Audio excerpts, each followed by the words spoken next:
If you're a high-level CEO watching this, I want you to know that it's time for you to be the face of your company. It's time for you to be the face of your company. It's time for you to stand up for what you believe in. Because what you do is you filter out all the people who don't belong in your tribe. You filter out everyone who can't afford your service or your product. That's why it's so important to build a brand. When you know and Google me and you see what I do, you're gonna know straight away, do you have the capacity to even work with me? If you don't, you can just enjoy the free content, you can enjoy the value. This is all about how you can build a brand that stands the test of times. I want to be here for the next 10 to 15 to 20 to 30, 40 years. That's the only way to go. So I want the best for you. I want you to learn. I want you to grow. I want you to network. I want you to communicate with people because it's the only way. Storytelling is powerful and it's going to take you so far. So I hope you enjoyed this video.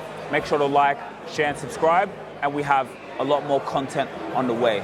Peace. Yes. Mark, just very quickly, I've been consuming some of your podcasts. Pretty cool. Thank you. For someone with such experience that you've got, you actually inspired me to start my own podcast. Oh, cool. I'm a mortgage broker. I've been a mortgage broker for 11 years, but seeing you doing that, I'm like, if Mark Bouris is doing that, maybe I should.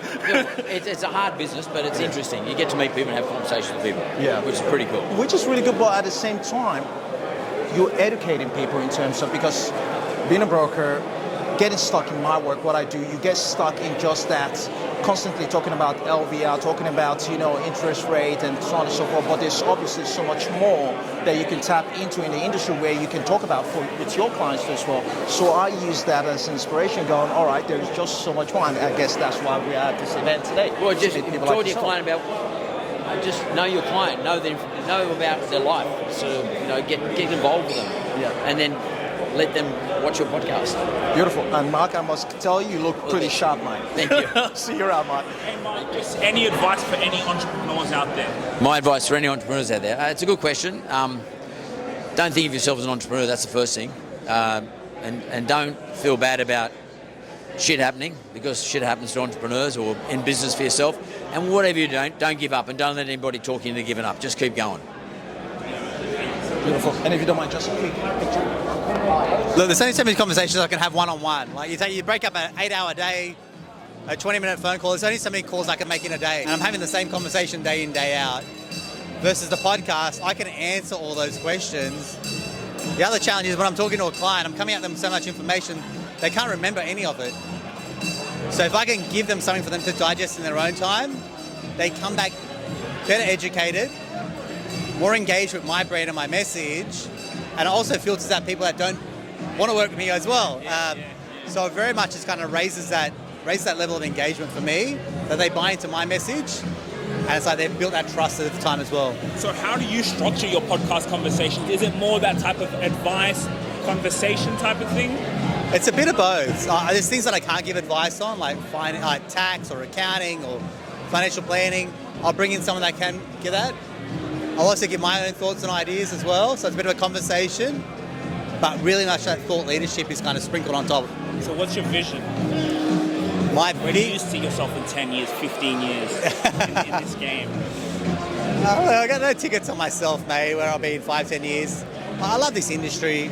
I really want to give back. I've got a bit of a sweet spot when it comes to marketing. That's probably one of my strengths. It's probably something that brokers don't have a lot of. So for me, I feel like if I can give that to the industry and say, here's how brokers can market, become an attraction broker, work at the right niche that they want to work with, I feel like that's my gift to the industry. Because kind of going on what you're saying, I feel when you build that brand, they come to you, generate that tribe. Months, almost another month. By the time you stack all that up, your first payment could be 3 months. And you settle on the 28th of the month, you're not getting paid for the following month after. But let me ask you, when can you say, you know what, let me go buy a... It's always tempting, mate. It's always tempting. But my priorities are, I'd rather buy a property. 100%. And we're in the game of property. Now, if I'm in the game of car sales, then absolutely, that's my billboard. Mm-hmm. That's your marketing. That's my billboard. But my marketing is, okay, can I keep buying property and show people how to do it? That's my game. Now, there's other brokers, and I've seen them, man. But we got to have a podcast, baby. This is real talk. Now, most people don't understand. They think buying a car is something they need to do. A lot of people are miseducated. Most especially the younger generation, they think, they have to do that for them to attract success. And it just comes down to education I too as brand well. new car at the start, mate. I mean, probably the worst thing I ever did. Yeah. And if someone's going to judge you on the car, then you probably don't want to be working with them. Absolutely. It's hard because all my 20-something-year-olds in my team all want to buy new cars. I'm like, stop buying cars. It's crazy. We had a clip that went viral. So we posted on social media, like it was just an authentic. I was like, "Hey, should I buy a car?" Like He was actually looking at buying a older. brand new car, and I like, got "Look, think I got it's going upset. well." And then he was like, "Don't." And then like there was a whole video, but people like saw it and they were like, "Wow." Some people, young people who are entrepreneurs like me, they saw his perspective. He said, "Don't buy a car until even you make over $1 million." Over $1 million. Don't do it. Like, I made over $1 million. listen, I've got a nice car, and I said, listen, it's one of the worst investments I've ever made in my entire life. One of the worst. Like, and I drove a car. Literally this car for 10 years, even when I was earning over $500,000. Drove this car, but before I did that, listen, hey, I've got a bunch of properties, right? And buying a car again, it doesn't matter. I know it sounds a little bit stupid, but I would say, listen, I made a mistake. This is a freaking mistake. It's not worth it at all. Right, so what was your name? Sugira. Sugira. And Yeah. where are you from? Originally from. You mean originally or location? Your company. Oh, ETS Rubasha Media. Great. All right, I'm here with Sugira from ETS Production Media. Now, this is Dina who organised today. Do you have any feedback for the organisers? It's been a fantastic event. Always great to put people in a room. Whenever you put people in a room together to be able to network and connect on a human level, it's very powerful. So it's done a great job. And, would you suggest that maybe we go for bandanas next time rather than these wigs? Yeah, I'd say bandanas. Bandanas could be a cool look. Yeah, you look much cooler than I do. Do you think you'll come next year? Definitely. And, what are some of the highlights of today? Again, just having that human connection with people, being able to network with people in the room from different industries, in the same industries, whoever you are, to see that, we can all relate. And partnerships, right? You can meet someone here that can change the rest of your life. And that is powerful. That is powerful. The fact that you said that has made me think about today very differently. Well, thanks for coming on the show. No worries. I love the wig. Is that what you call it? Wig. Not natural. Yeah. Thank you. Thanks, guys. Oh, man, thank you. Thank you so much. How important is personal branding in the finance world and when you come in and walk in the building? Personal branding, when you think about it, like a lot of people would find it difficult putting themselves out there. Personal branding means you gotta be vulnerable. You gotta let people into your life. You gotta let people into your world. And if I'm to use myself as an example, like the whole idea of me having to document things that I do didn't really come natural to me. But these are things I already do and I've been doing for a decade. So all these are not new, but it's just really getting the world to see it. But when the world starts seeing it, they start understanding, this person, Collins, or this guy, or this lady can do this. Now, there's a lot of things you can do as a business owner that the world doesn't know that you can do it.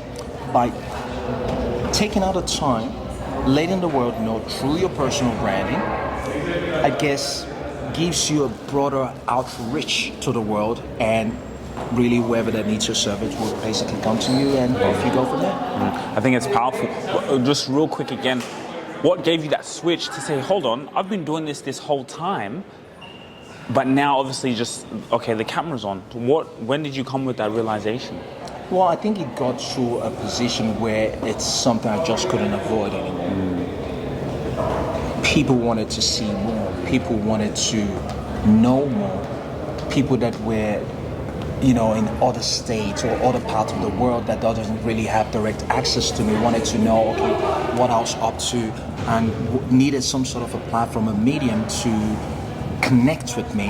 And so it was one of those things that was inevitable that eventually I would have to do something like this. So it's something I've been fighting for quite a while, but yes, come to this time. So I would say definitely most people should always make out the time to do this. And in addition to that, it's all about that stuff, because at the end of the day, it doesn't really matter what type of business you're running. At the end of the day, you are still the brand too as well. You represent the business. So making out the time, investing in your personal branding, and I guess, really showing the world in terms of what you can offer makes a massive difference as well. Awesome. Thanks so much, Collins Mayaki. Thank you very much. All right, guys, you guys can see me here, Sugira Rubasha, at National Finance Brokers Day. It's been an amazing day, just networking with professionals, learning how can I be better, how can I establish a robust personal brand. I want you to know that everything is possible, right? I walk into rooms and I know I can own the place. I'm a representation of God. God lives within me. And so when I walk in a place, I know my personal brand means everything. Your personal brand is the only leverage you have in the marketplace. I want you to think of it like this. Your personal brand is the digitization of your reputation. When someone Googles you, when someone sees who you are, what comes up is so important. When you go networking and meet so many amazing people, as soon as they leave you, as soon as you mark an impression on their mind, they're gonna see you, they're gonna Google you, and when they see you, you're gonna come top of mind for what it is you do. So I want you to believe in yourself, I want you to carry a spirit of empathy, I want you to carry spirit to learn and to grow. If you're a high-level CEO, tap in. The father to another father, so you gotta be proud of your boy. Oh, thank you so much. You gotta be proud of him. I think he's so fortunate to have a father like you, and he's so fortunate to have a father that can speak courage, life into as well. Yes. And it's quite, like when I see, like I watch some of the videos that you guys do, and the bond between a father and a son, I think it's so magical and so special. Yeah, and it's quite great. Yeah, it's come from learning. So when you grow, you learn, and experience. So experience, you can't buy it. Absolutely. So it just helps a little bit. Absolutely. Yeah. And you know what? You look sharp. Eh? You look sharp. I love this. I love it. I love it. I can see he got his sense of taste Yes. from his dad. Yeah. Like before Sugira and things like that. This is stuff I do. But Sugira's like, just put online, document it. I'm like, geez, I don't want to do it. But, he's got a point. Yeah, even me, I realized it's got a point. Before when we start, we say, oh, social media is not good, it's showing off. No, so I learned is marketing. Yes. So all Western countries, they learn, they have marketing in their hands. Nothing else they do, but they market it well. Absolutely, So absolutely. That's the only secret we get from them. The only thing I say to Sugira is, in my industry, being finance is a very sensitive topic, right? Yes. And it's one of those industries where people watch you a lot, people will watch, but they won't take action for even up to a year. And I said to Sugira, as long as we can kind of be consistent at what we're doing, if we're posting once a day, we're doing that consistently over the next 6 to 12 months, that's when we'll start seeing the ROI on it. Yeah, you have to be patient. It's a long-term game, long-term play. And he's like, Collins, you don't understand. Like, I'm consistent. I'm like, buddy, when you've been in the industry like me for like 11 years, then maybe we'll talk about that. How long have you been doing it? It's like, 1, 2 years. I'm like, well, let's see how you go for the next, half a decade. And also it's good to have met you, and also it's good for African community. Absolutely. So yeah, that change is good. Absolutely. See, because it motivates you. It motivates him to see like people who have been there, and they say, wow, I can go there, I can be things there. See, and the way we meet, always God has some things there to see you. Say, look, I have people also can through their footstep, and then I can go where they are, and which is so good. I totally agree with, okay, now let's look around this room, this environment. Calling all high-level entrepreneurs, you're a CEO, you're determined, you have a vision, and you're so busy right now. You're so busy and overwhelmed with what you love, and it's actually a good thing. You're focused on that. We want you focused on that as much as possible, but at the same time, you need to grow your brand on LinkedIn. It's as vital as ever, right? The person who gets the deal is the person who's the most visible. It's not being about good at what you do. So we are having an opportunity with our waiting list for all CEOs and high-level entrepreneurs who want to be able to grow their personal brand and garner opportunities, be able to speak in front of thousands of people, for you to be able to get inbound leads, enhance your sales team. You need to build a brand. When they come on your LinkedIn profile, whatever they see is so vital, and we are on the forefront of that bringing up a new product to help you do exactly just that. Stand out in the marketplace with your personal brand, because it's you. People want to know you, the CEO. They want to know in behind you, and they want to be inspired by you. So when you supply that, you become the expert and you stand out. Join the waiting list so you can get access, inclusive insights in our WhatsApp community. See you soon. If you really enjoyed this video, make sure to click here, and I'm sure you're gonna love that one.